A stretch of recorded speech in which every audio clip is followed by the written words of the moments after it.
በጥቂቱ የታመነ በመስኪ በብዙ ይሾማል። በጥቂቱ የታመነ በብዙ ምን ይላል? የትምህርታችን ርዕስ የሚሆነው ይሄ ነው። ኃይለ ቃሉን የምናገኘው በቅዱስ ማቴዎስ ወንጌል ምዕራፍ 25 ቁጥር 21 ላይ ነው። በጥቂቱ የታመነ በብዙ ይሾማል።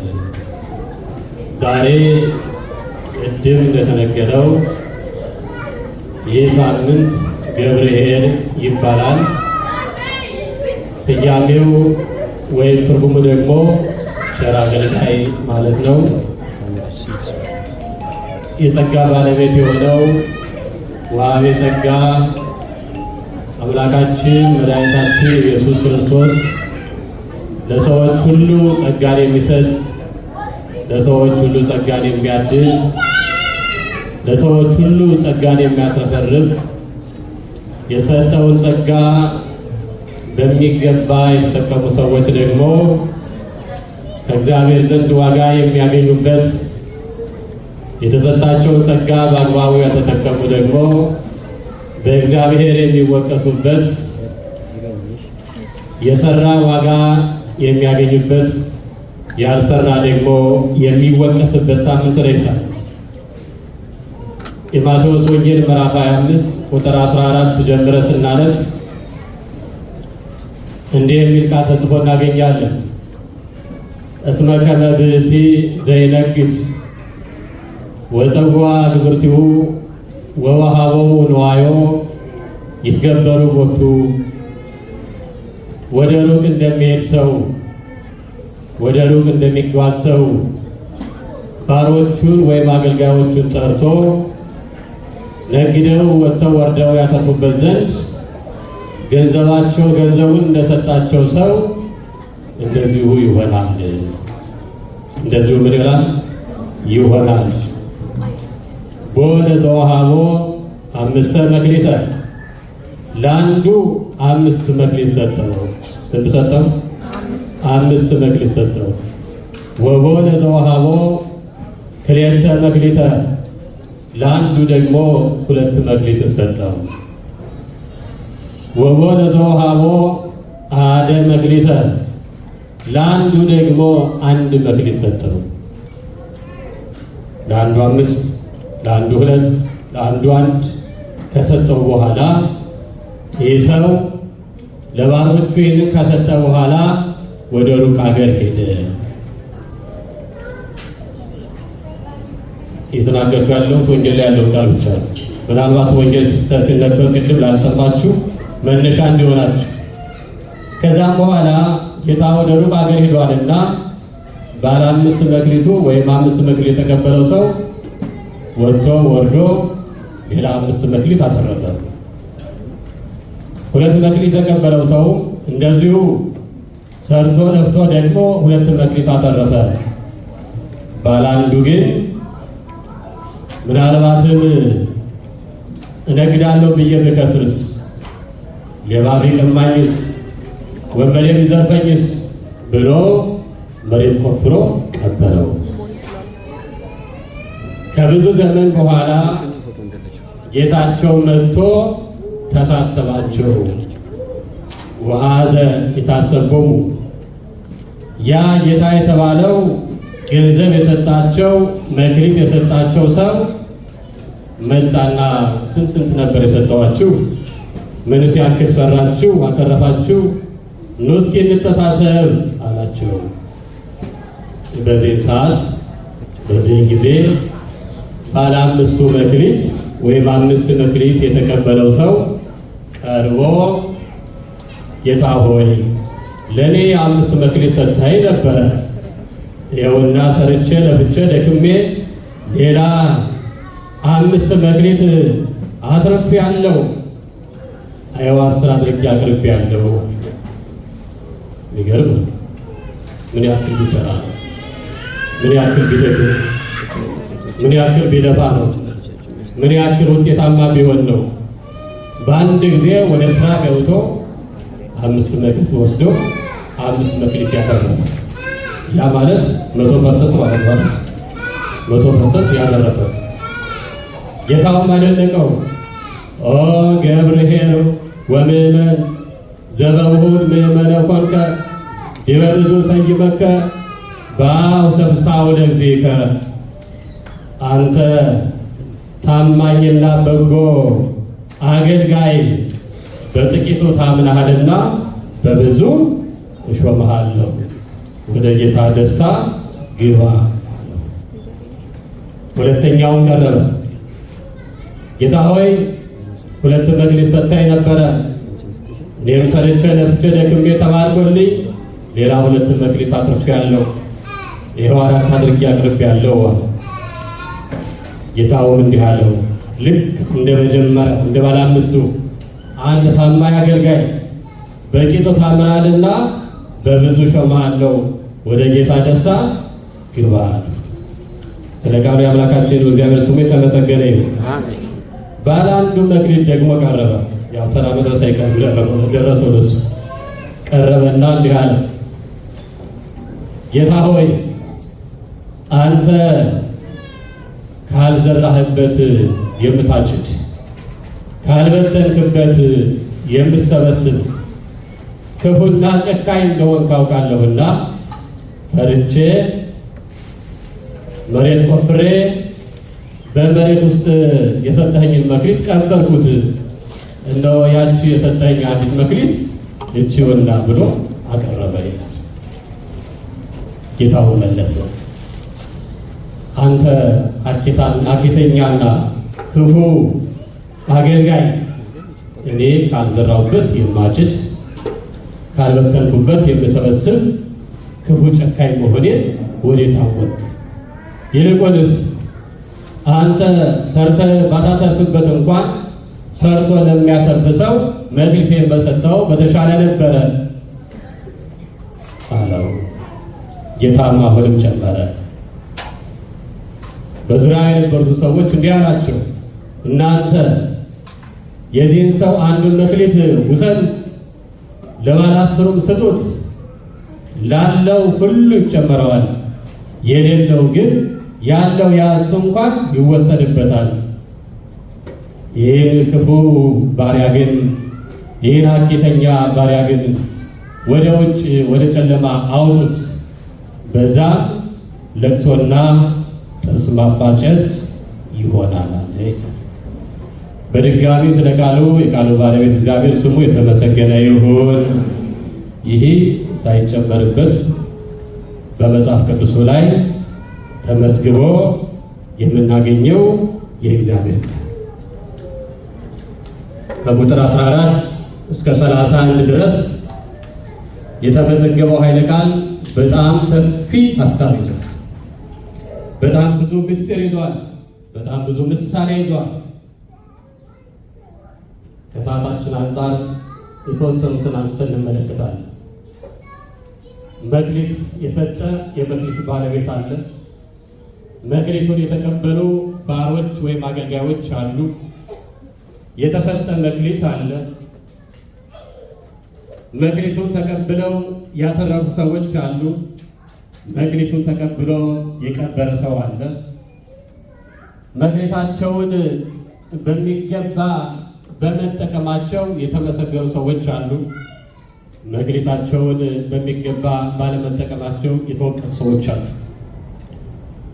የተሰጣቸውን በሚገባ የተወጡ ሰዎች እንደተሸለሙ አይተናል። መክሊታቸውን የቀበሩ ሰዎች ደግሞ እንደተወቀሱ ተመልክተናል።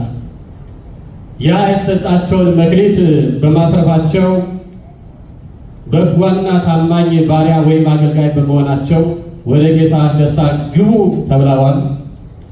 እንደገና ደግሞ ታማኝ ያልሆነው ይልቁንም ደግሞ ሐኬተኛ የሆነው መክሊቱን የቀበረው ደግሞ ውጣ ተብሏል። ይልቁንም ደግሞ ወደ ጨለማ አግዙት ተብሏል። ወገኖቼ እኛ ከየትኛው ነው? መክሊቱን በሚገባ ከተጠቀሙት ይሆን ወይስ ደግሞ መክሊቱን ከቀበረው ነው? እግዚአብሔር አምላካችን ማስተዋል ለሁላችንም ይስጠን። ባለ 5ቱን አየን፣ በሚገባ ተጠቅሟል። 5 ተሰጥቶት 5 ደግሞ ሌላ ትርፏል። መጽሐፍ ቅዱስ ስታነቡት እንደተቀበለ ወዲያው ሄደ ነው የሚለው። ወዲያው ምን አለ? ሄደ ለሥራ። ጊዜውን አላባከንም። ላስብ ላንሰላስል አላለም። ብከስር አላለም። የሆነ ነገር ቢገጥመኝ አላለም። ግብር ክፈል ብለው ገዢዎች መሪዎች ቢያስጨንቁኝ አላለም። ቆይ ምንድነው መስራት ያለብኝ ሰው ላማከር አላለም። ይሄ 5ቱ መክሊት ላይበቃ ይችላል፣ ለሥራ መንቀሳቀሻ አይሆንም አላለም። ምክንያቱም ጌታቸው ሲሰጣቸው እንደሚበቃቸው ያውቃል። ሁሉንም እንደያቅማቸው ሰጣቸው ይላል ወንጌል። እንደያቅማቸው ምን አላቸው? ሰጣቸው። እንደ ችሎታቸው እንደ አቅማቸው መስራት በሚችሉበት መጠንና ልክ ሰጣቸው። በልካቸው ሰጥቷቸዋልና ባለ 5ቱ አላጉረመረመም። ነገ ስለሚገጥመው ችግር እያሰበም ጊዜውን አላባከንም። ወዲያ ወደ ሥራ ገባ። እግዚአብሔርን አስቀድሞ ወደ ሥራው ገባ። ፈጣሪውን አስቀድሞ ወደ ሥራው ገባ። ፈጣሪውን አስቀድሞ ወደ ሥራ ስለገባ ደግሞ በሥራ ውጤታማ ሆነ። በሥራው ውጤታማ መሆኑ ደግሞ የሚታየው 100% ወይም እጥፍ ማትረፉ ነው። ነጋዴዎች ካላችሁ ትታዘባላችሁ። የመጀመሪያ ሥራ ላይ ኪሳራ ሊኖር ይችላል አይደል? አምናችሁ ነው የምትገቡት። ስትገቡ የ3 ወር 4 ወር አካባቢ ያው ኪሳራ ቢኖር ተብሎ አንዳንዴ እንዲያውም የቤት ኪራይ ቀድሞ ይከፈላል አይደል? ኪሳራ ካለ ተብሎ። ይህ ሰው ግን በመጀመሪያው ዙር 5 እጥፍ ወይም ደግሞ ከተሰጠው እኩል ያተረፈ ሰው ነው። ባለ 5ቱ መክሊት ለካ ቁርጠኝነቱ ካለ ማትረፍ ይቻላል ማለት ነው። ጠንክሮ ከሰራ ማትረፍ ይቻላል ማለት ነው። ስራ ላለመስራት ምክንያት ካለመደርደር ይልቅ እግዚአብሔር ይረዳኛል ብሎ ከወጡ ሁሉም ነገር ይከናወናል ማለት ነው። እግዚአብሔር አከናወነለት፣ እጥፍ አተረፈ ማለት ነው። ይህን በማድረጉ ደግሞ ተመሰገነ፣ ተወደሰ፣ ትሾማለህ፣ ትሸለማለህ ተባለ። ይህን 5ቱን መክሊት ሰጠህን፣ ይዘህ አልጠፋህም፣ አልሸሸህም፣ መሬት ቆፍረህ አልቀበርክም፣ በሚገባ ተጠቅመሃልና ደግሞም ታማኝ አገልጋይ መሆንን አሳይተሃልና አንተ መልካምና በጎ አገልጋይ በጥቂቱ ታምናልና በብዙ ትሾማለህ ተባለ። ሁለተኛውም እንደዚሁ። ሁለተኛው 5 አልሰጠኝም 2 ብቻ ሊሰጠኝ ብሎ ጊዜውን አላባከንም። የተሰጠውን በሚገባ ሰራ። የሰጠውን በሚገባ ስራ ላይ ስለዋለ ደግሞ ልክ ባለ 5ቱ እንዳተረፈው ሁሉ እሱም እንደዚሁ እኩል አተረፈ። ውጤታማ የሆነ ስራ ሰራ። ሲቀርብ ለጌታው ምላሽ ሲሰጥ አይኔ እንኳን አትርፌ ነበረ፣ እንደ ባለ 5 ብትሰጠኝ ኖሮ የተሻለ ስራ ነበር አላለ። እንደዚህ አይነት ኮምፕሌን አልታየበትም። ይህ ሰው 2 ሰጥተኝ ነበረ 2 ደግሞ እጥፍ አትርፌያለሁ ብሎ ለጌታው አቀረበ ነው የሚል። ሳናጉረመርም በሰጠን መክሊት እንድንሰራ አምላካችን እግዚአብሔር ይርዳል። ሶስተኛ ባለ 1 መክሊቱ ግን የሚገርም ሰው ነበረ።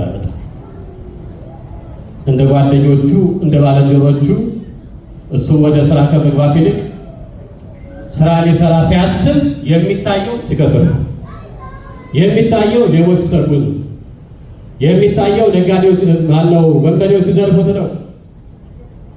የሚታየው እንኳን አይደለም ሊያተርፍ ዋናውን አጥቶ ወይም ከስሮ ጌታው ሲመጣ ከጌታው ፊት የሚመልሰው ሲያጣ፣ ሲጨነቅ ያያል፣ ሲያጎድል ያያል፣ ሲከስር ያያል። ትርፋችንን ብቻ እንድንመለከት እግዚአብሔር ይርዳል። አንዳንዴ እንደዚህ ይሆናል። ለምን አትሰራም ሲባል አንዳንድ ሰው አይ እንደዚህ ሊገጥመኝ ሲል ለምን የት ደርሳለሁ ሰርቼ ይላል። ስራ የሚያማርጡ ሰዎች ማለት ይህንን ስሩ ተብሎ ሲሰጣቸው አረ በፍጹም እኔ አልሰራም የሚሉ ማለት መክሊታቸውን የማያውቁ ሁልጊዜ ቁጭ ብለው ለመኖር ምርጫ ያደረጉ ተቀምጠው የሚያጎረበርሙ ተቀምጠው የሚያሙ ማዕት የሚያወሩ ከስራ ይልቅ ወሬ ይሳካላችሁ። ስራ ሲባል የለም፣ ወሬ ሲባል ደግሞ አንደኛ ይሰለፋሉ ማለት ነው። ለተቀማጭ ሰማይ ከወሬ ማለት ነው። በስራ ግን የለም። ይህ ሰው እንደዚህ ነው።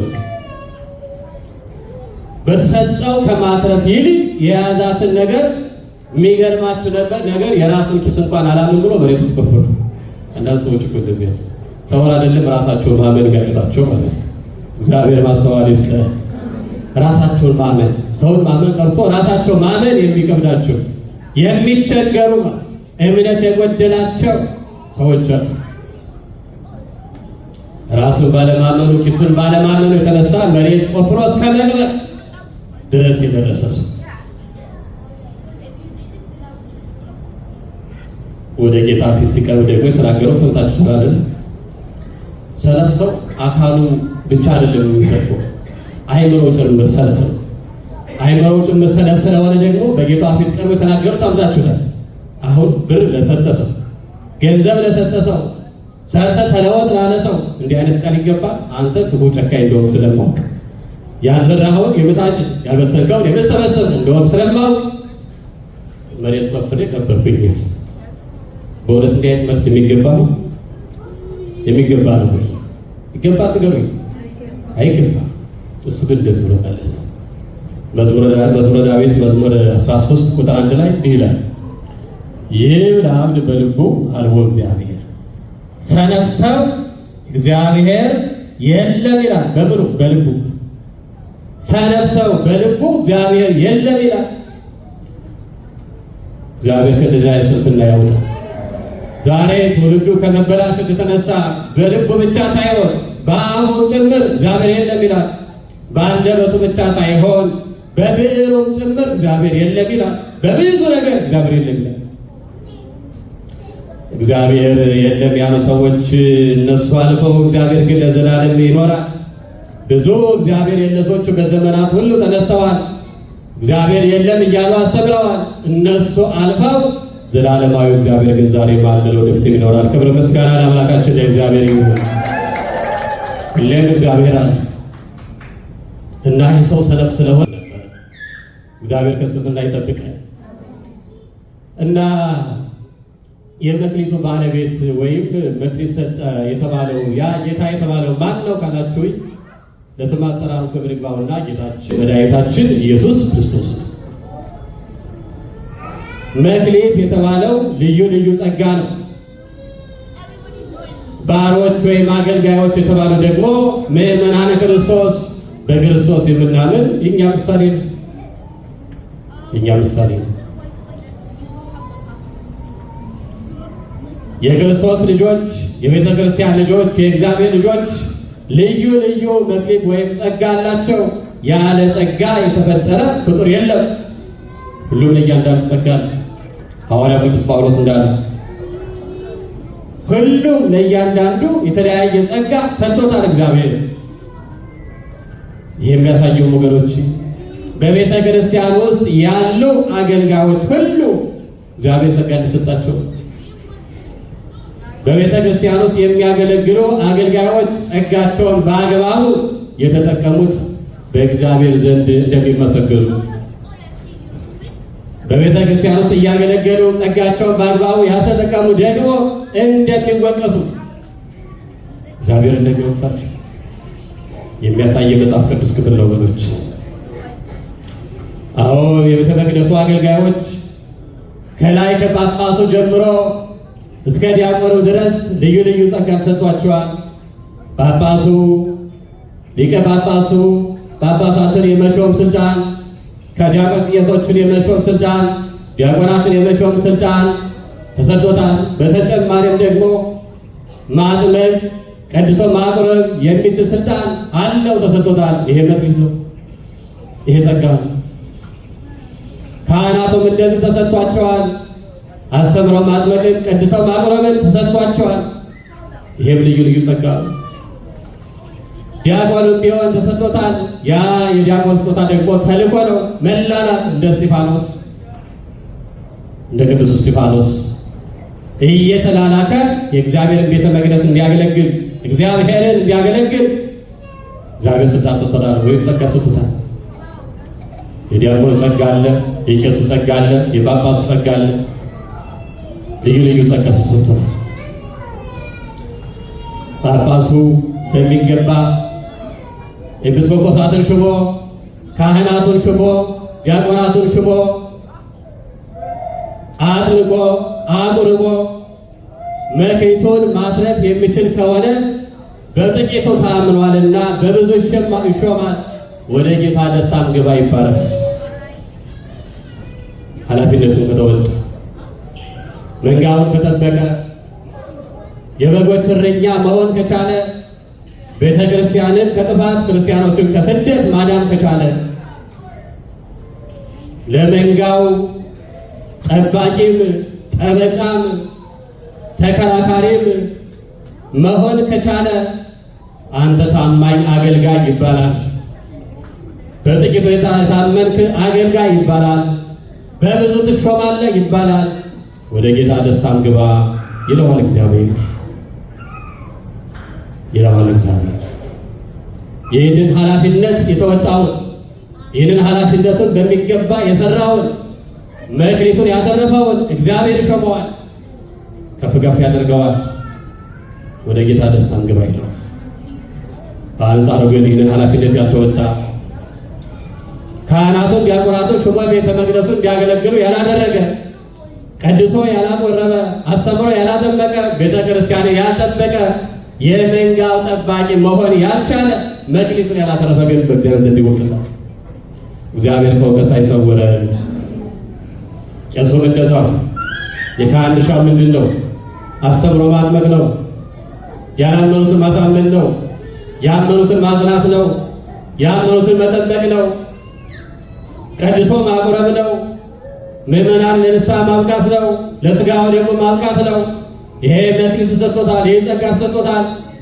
ይሄ መክሊት የተሰጠው ደረቴ ይቅላ ሆዴ ይሙላ እንዲል አይደለም። የጠፉትን እንዲፈልግ፣ የተበተኑትን እንዲሰበስብ፣ የተሰበሰቡትን እንዲጠብቅ፣ ያልጸኑትን እንዲያጸና፣ የጸኑትን እስከ መጨረሻው ድረስ እንዲጠብቃቸው ነው።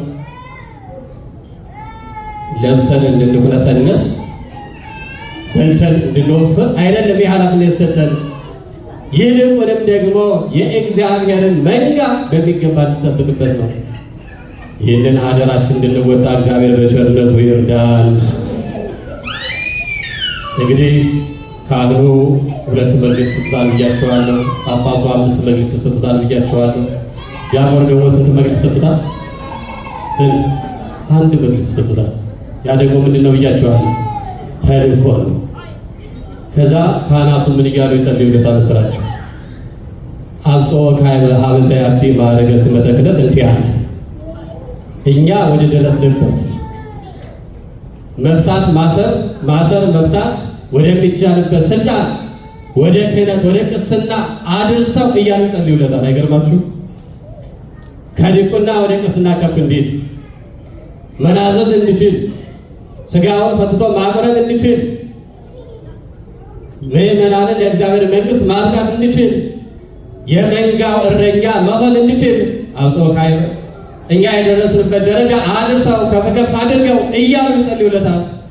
አቤት ቤተ ክርስቲያን እኮ ስለ ጳጳሳቱ ትጸልያለች፣ ስለ ካህናቱ፣ ስለ ዲያቆናቱ፣ ስለ ሕዝባውያን፣ ስለ ምዕመናን፣ ስለ አሕዛብ፣ ስለ አፍላቅ፣ ስለ ነጋዴዎች፣ ስለ ዝናብ፣ ስለ ድውያን፣ ስለ ታመሙ ሰዎች፣ ስለ ሁሉም ጸልያለች ቤተ ክርስቲያናችን። ባለ 1 መክሊት ዲያቆን ነው።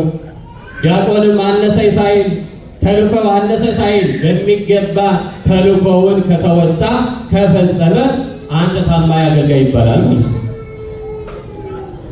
ታማኝ አገልጋይ ይባላል። ና ወደ ጌታ ደስታ ግባ ይባላል።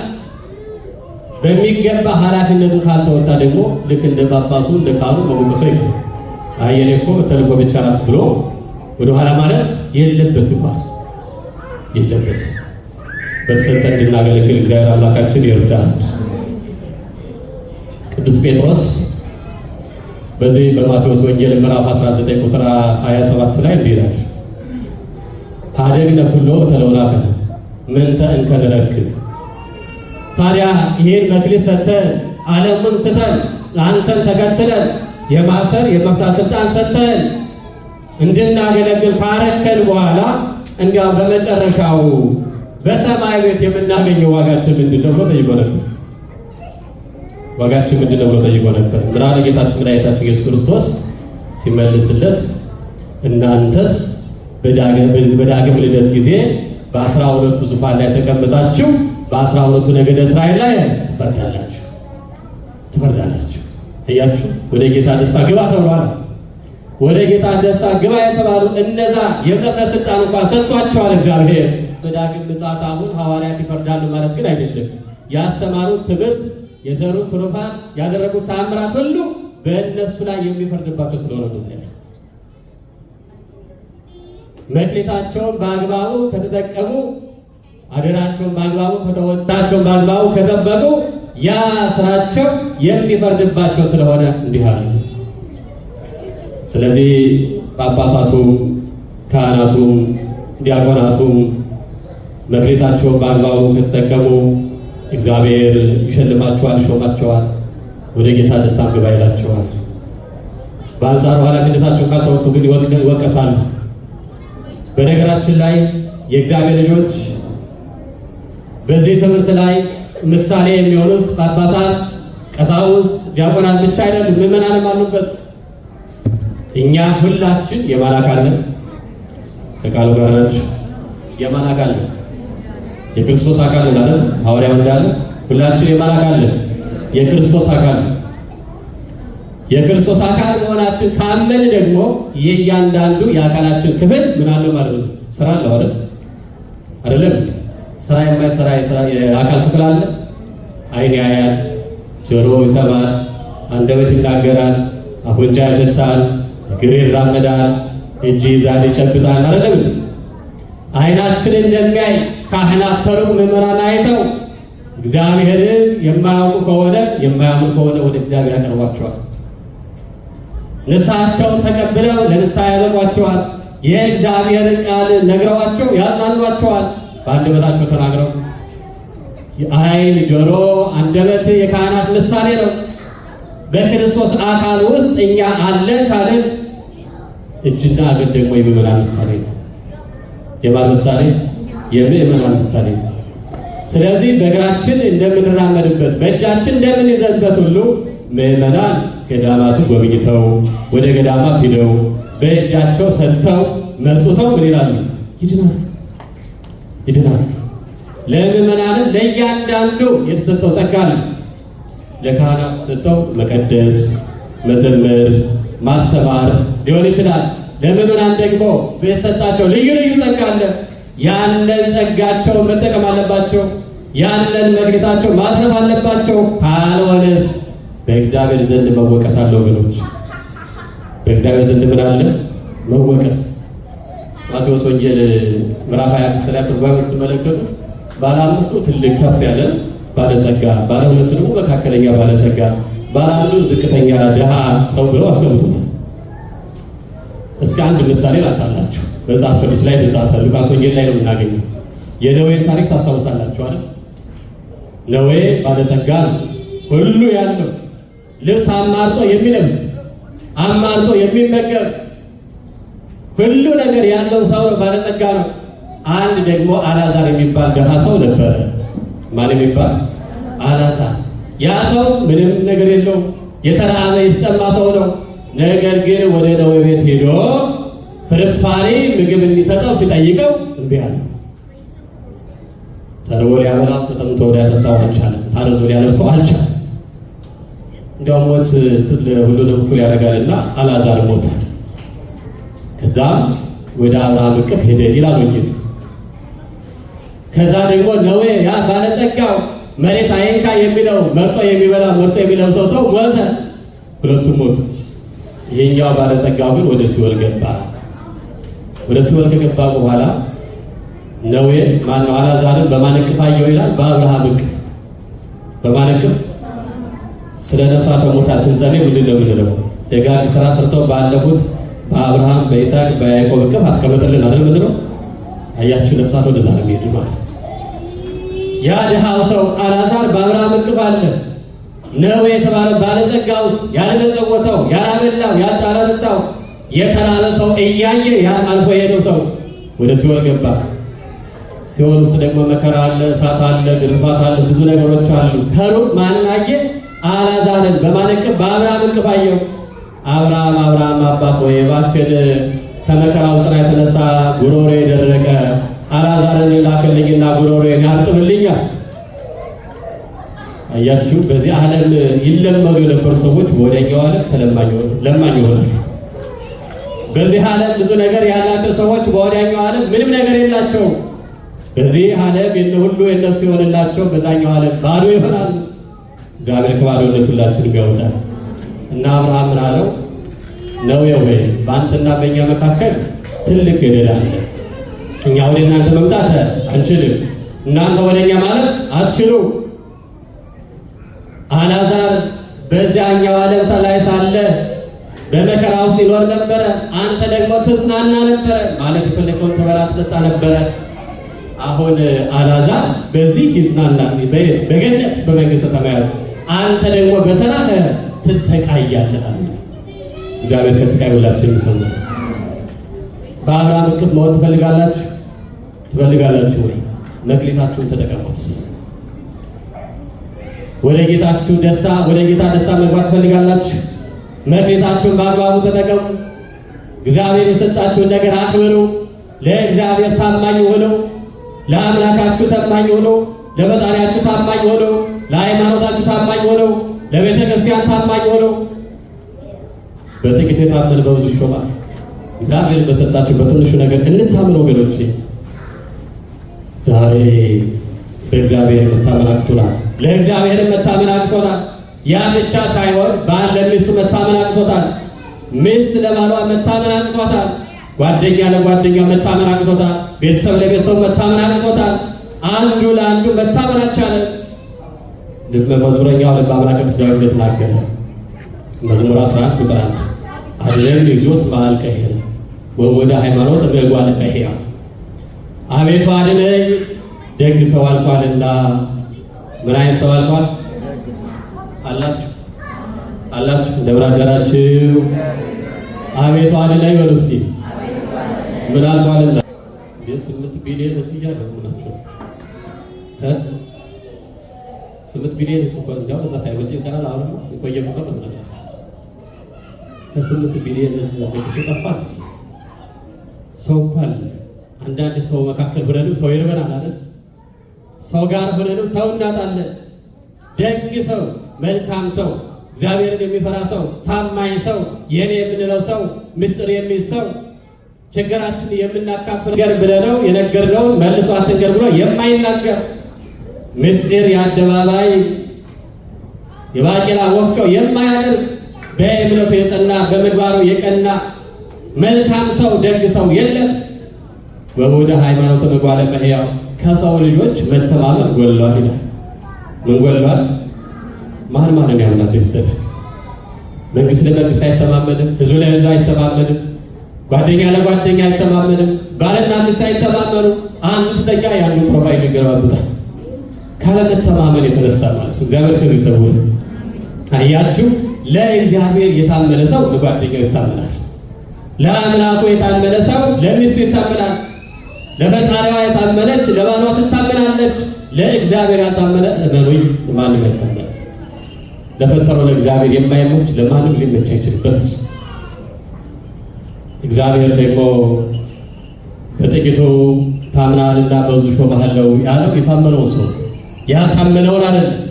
እግዚአብሔር ታማኝ አገልጋይ ይፈልጋል። በቤተ መቅደሱ እውነተኛ፣ የማያጭበረብር፣ የማይዋሽ፣ የማይፈራ፣ ወደ ኋላ የማይል ስለያዘው መስቀል መከራ እስከ መጨረሻው ድረስ የሚታገል መከራ መስቀሉ ተሸክሞ የሚከተለው እውነተኛ ሰው ይፈልጋል እግዚአብሔር። ዳዝማችሁ ስታስቡት እግዚአብሔር ፈልጎ ሰው ያጣ ይመስላችሁ? አይመስላችሁም? ሁላችንም እኮ ነው የቆመው የተቀምጠው ማለት ነው። ይገባችኋል? ሁላችን ተፈልገን ግን የቆምን ግን የሌለን፣ ያለን ግን የሌለን፣ የምንቀድስ የምናስቀድስ፣ የምንቆርብ የምናቆርብ፣ የምንሰብክ የምንሰበክ፣ የምንዘምር ነገር ግን በእግዚአብሔር ዘንድ መታመን ያቃተን ሁሉን ነገር ለሚያልፍ ለሥጋ ነገር የምንጠቀም ለሚያልፈው ክብር የምንጨነቅ የእግዚአብሔር ክብር የማይገደል በትንሹ መታመን ያቃተን ምንኛ እናሳዝናለን። እግዚአብሔር ማስተዋል ለሁላችን ይስጠን። በቤቱ ታማኝ እንድንሆን አምላካችን እግዚአብሔር ይርዳል። ግን ጸጋችሁን ታውቁታላችሁ? እህቴ ጸጋሽን ታውቂዋለሽ? ወንድሜ ጸጋን ታውቀዋለህ? ሁላችን የተሰጠን ጸጋ እንዳለ ይገባናል ወይ? ግን እንደ አባት ታዲዮስ ቁመህ መስበክ አይጠበቅብህም። እንደ መምህር ይትባረክ መቀደስ አይጠበቅብህም። የተሰጠን ጸጋ ፈልግ፣ ሰጥቷል እግዚአብሔር። ያለ ጸጋ የፈጠረው ፍጡር የለም። በተሰጠን ጸጋ እናገልግል። በተሰጠን ጸጋ ካገለገልን ወደ ጌታችሁ ደስታ ግቡ ይለናል እግዚአብሔር። ያ የጌታ ደስታ የተባለው ማን ነው ታውቃላችሁ? ገነት መንግሥተ ሰማያት እኮ። በጥቂቱ የታመነ በብዙ ሾመሃል። ለካ እዚህ ምድር ላይ የሚሰጠን ነገር ጥቂት ነው። 5 2 ማለት በቁጥር ውስጥ በጣም ትንሽ ቁጥር አይደለም እንዴ? በትንሹ ከታመንን ገና በብዙ ሾመናል። ለካ በላይ መሾም አለ፣ መሸለም አለ። ደግሞ ከገቡ መውጣት፣ ካገኙ ማጣት፣ ወደ ሌለባት ወደ መንግሥተ ሰማያት መግባት አለ። ሁሌ በእምነት ስንኖር ወደ ቤተክርስቲያን ስንመጣ ይህንን እያሰብን ነው ወገኖች። ቤተክርስቲያን ሲሄድ በኋላ ወደ ጌታዬ ደስታ ገባለሁ እያለ ስንዘምር በኋላ ወደ ጌታዬ ደስታ ገባለሁ እያልን ስናመሰግን በኋላ ወደ ጌታዬ ደስታ ለመግባት ዝግጁ ነን እያልን መሆን አለብን። ስናገለግል አያችሁ፣ በጸጋ ማገልግል ወይም የሰጠን መክሊት በአግባብ መጠቀም ማለት አሁን ትላንትና ይሄ ታጥቦ ጸድቶ ተወልውሎ ምንጣፍ ተነጥፎ ቤተ መቅደስ ተሰርቶ ስዕሎቹ በዚህ መልኩ ተቀምጠው ምንጣፉ ሁሉ ነገር ወንበሩ ተደርድሮ ሁሉ ነገር አምሮ ይሄ ከመቀደስም በላይ ማንም አያያቸውም። እነዚህን ወጣቶች የሚያያቸው ማን ብቻ ነው? በአንድ ቃል ነገር ማን ብቻ ነው? እግዚአብሔር። እናንተ እንድታዩዋቸው አልሰሩም፣ እናንተም አታዩዋቸው። የሚያይ ደግሞ ዋጋን የሚከፍል ግን አለ። እሱ ማን ይባላል? እግዚአብሔር ይባላል። ስሙ የተመሰገነ ይሁን። መክሊታቸውን በአግባቡ ተጠቀሙ ማለት ነው። እዛ በር ላይ ቆመው የሚያስተናግዱ አሉ፣ ውጭ ላይ ሆነው የሚያስተናግዱ አሉ። በመክሊታቸው እየተጠቀሙ ነው፣ መክሊታቸውን እያተረፉ ነው። እኛስ መተን ቆመን ለማስቀደስ እንቸገራለን፣ በወንበር እንጋፋለን። መኪና እዚያ ታቁሙ እዛ ጋር ቁሙ ስንባል ደግሞ የአንተ የግል ቤት አደረግከው እንላለን። ትርፍ ቃላቶችን እንናገራለን። ጸበል አለፍከኝ ብለን እናቆርፋለን። ብዙ ነገሮች አሉ። ጭራሽ እንኳን ልናተርፍ ቀርቶ ኔጌቲቭ ውስጥ ገብተን እንሄዳለን። እግዚአብሔር ከዚህ ሰውር። በክርስትና ውስጥ ኔጌቲቭ መግባት በጣም ከባድ አይደለም። በክርስትና በሂሳቡ ከባድ ነው። ብድር ውስጥ ገብታል ማለት ነው። እንደዚህ አይነት ነገር በጣም መጠንቀቅ ይሻላል። እንደ ባለ አምስቱ እንደ ባለ ሁለቱ ማትረፍ መቻል አለብን። ካልሆነ ውጣ ወደ ጨለማው ሄድ መባል አለ። ማን ጨለማን ይወዳል? አለ ጨለማን ይወድ ሰው አለ? የለም። ግን አንዳንድ ሰዎች ደግሞ አይጠፉም። ባለፈው ሰሞኑን የፀሐይ ግብቶች ነበር አይደል? አይታችኋል። ያው እንግዲህ ከርቀት ቢሆን ብዙዎቹ በተለይ አሜሪካን ሀገር ያሉ በጣም በጉጉት ይጠብቁት የነበረ ነገር ነው እና ምን ለማየት ጨለማ ለማየት በቆሙባቸው ጨለማ እና ያን ግብቶችን ለማየት በጣም በብዙ ሺህ ወጥቶ ነበር እና ኢንተርቪው ሲደረጉ አንዷ ምን አለች? በጣም በቃ በማጠሩ አዝኛለሁ። ምኑ በማጠሩ? ጨለማ በማጠሩ። በዛው ልክ ደግሞ በጣም ብዙ የተጨነቁ ሰዎች እኮ ነበሩ። ዓለም ያልፍ ነው ወይ ብለዋል። ቁጥሩ ሲያስቡት ይሄ ከአባቶቻችን ሊቃውንት የሚሉት ነገር ስላለ ዘመኑ ዘመነ ዮሐንስ፣ ወሩ ወርኃ መጋቢት፣ ዕለቱ ዕለተ እሑድ፣ ቀኑ 29 እያሉ አስቀምጠዋልና ይህ ሁሉ ስለተገጣጠመ ያው እንግዲህ ቀዳማዊ ምጽአቱ ከደብረ ዘይት ጋር አንድ ላይ ሲሆን የተጨነቁ ነበር በጣም ብዙዎች። ዓለም ሊያልፍ ነው ወይ እያሉ ማለት ነው። እነዛ ሰዎች ደግሞ ጨለማ ለማየት ተሰልፈው ነበር ማለት ነው። እግዚአብሔር ከዚህ ሰውረ ማስተዋል ሲነሳ እንደዚህ ነው የሚለው ወገኖች። ስለዚህ ከጨለማ ይልቅ ብርሃን፣ ከሞት ይልቅ ሕይወት ይሻለናልና የሰጠን መክሊት በአግባቡ እንጠቀመው ለማለት ያክል። በአጭሩ አንድ ነገር ልንገራችሁና ልጨርስ ትምህርቴ። ባለ 5ቱ መክሊት ሙሴ ነው ብለዋል ሊቃውንት። ማን ነው አልኳችሁ? ሙሴ አባታችን ሙሴ ባለ 5 መክሊት ነው። ምክንያቱም እሱ ሊቀ ነቢያት ሙሴ 5ቱ ብሔረ ኦሪትን ጽፏል። ስንቱን አልኳችሁ? 5ቱ ብሔረ ኦሪትን ጽፏል። ከኦሪት ዘፍጥረት ጀምሮ እስከ ዘዳግም ድረስ ያለውን ማለት ነው። በመዘርዘር ጊዜ እንዳናጠፋ ይህን ጽፏል። በዚህ የተነሳ ባለ 5ቱ መክሊት ተብሏል። ይሄ ብቻ አይደለም። ሊቀ ነቢያት ሙሴ ባለ 5ቱ መክሊት የተባለው በእግዚአብሔር ፊት የታመነ ስለሆነ ነው። በማን ፊት? በእግዚአብሔር ፊት ታመነ። ኦሪት ዘኍልቍ ምዕራፍ 12 ቁጥር 7 ላይ ተመልከቱት። ምን ይላል? ባሪያዬ ሙሴ በቤቴ የታመነ ነው። በቤቴ ምንድን ነው? የታመነ የሚታመን የማይጠረጠር ራሱን አሳልፎ የሚሰጥ እውነተኛ አገልጋይ፣ እውነተኛ ነቢይ፣ እውነተኛ መልእክተኛ ነው። ማን? ሙሴ።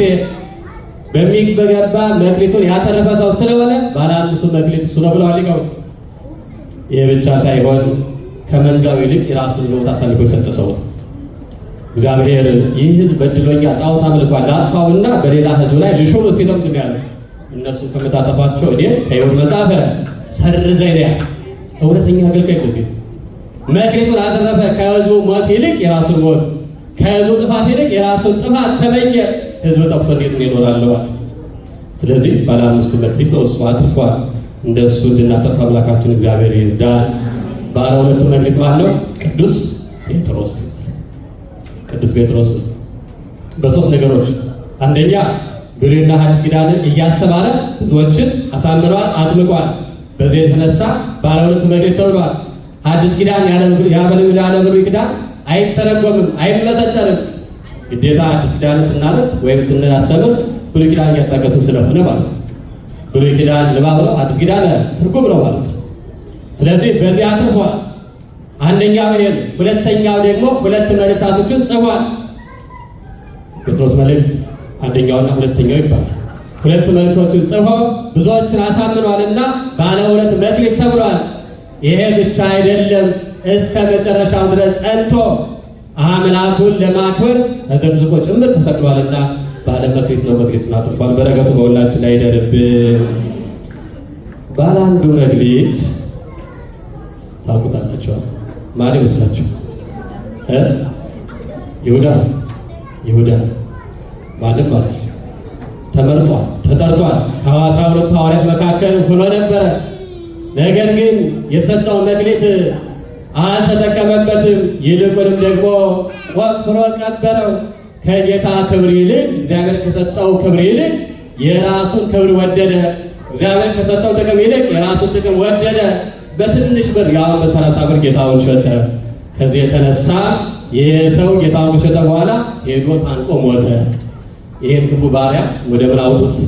ወደ ውጭ ጨለማ ወዳለበት ቦታ አውጡት። በዛ ለቅሶና ጥርስ ማፋጨት ይሆናል ተብሏል። ያ ወደዚህ ወጣ። እነ ቅዱስ ጴጥሮስ ግን መክሊታቸውን አተረፉበት። በጥቂቱ ታመኑ። በጥቂቱ ስለታመኑ ደግሞ እግዚአብሔር በብዙ ሾማቸው። በላይ በሰማያት ፈራጅ አድርጎ አስቀመጣቸው። ክብር ምስጋና ለአምላካችን ለእግዚአብሔር ይሁን። በጥቂቱ የታመነ በብዙ ምን ይላል? ይሾማል። በጥቂቱ እንታ ለጓደኞቻችን፣ ለጋራችን፣ ለቤተሰቦቻችን፣ ለእምነታችን፣ ለክርስትናችን፣ ለሃይማኖታችን፣ ለእግዚአብሔር እንታመን። ይህንን ከታመንን እግዚአብሔር ወደ ጌታችሁ ደስታ ግቡ ይለናልና ወደ ጌታችሁ ደስታ ግቡ የሚለው ቃል እንዲያሰማን አምላካችሁ ፈቃዱ ይሆንልን። እስኪ ሁላችሁ ተነሱ። የትምህርት ርዕስ ምን ነበር? ማገረም ደግሞ በደንብ አንተያው ናችሁ። የትምህርት ርዕስ ምን ነበር? በጥቂቱ የታመነ በብዙ ይሾማል። እስኪ እጃችሁ ከፍ አድርጉ። ሁለት እጃችሁ ሁለታችሁ። እግዚአብሔር ሆይ በሉ እስኪ በጥቂቱ እንድታመን እርዳይ፣ በብዙ እንድሾመኝ ፈቃድ ይሁን። እግዚአብሔር ሆይ በጥቂቱ መታመን አቅቶኛል፣ ለአንተ መታመን አቅቶኛል፣ ለእምነቴ መታመን አቅቶኛል፣ ለቤተ ክርስቲያን መታመን አቅቶኛል። መታመን እንድሰጠኝ ዘንድ ፈቃድ ይሁን። እግዚአብሔር ሆይ ለአንተ የምታመንበትን መንፈሳዊ ጉልበት፣ መንፈሳዊ ኃይል፣ መንፈሳዊ እውቀት ጽኑ የሆነ እምነት ትሰጠኝ ዘንድ እለምንሃለሁ። እግዚአብሔር ሆይ መክሊቱን እንደቀበረ እንዳልሆን ወደ ውጭ ውጣ እንዳልባል ወደ ጨለማ እንዳልገባ ልቅሶ ወዳለበት እንዳልሄድ አንተ በቸርነትህ እርዳኝ። በጥቂቱ እንድታመን እጥፍም እንዳተርፍ በብዙም እንድሾም ወደ ጌታዬ ደስታ እንድገባ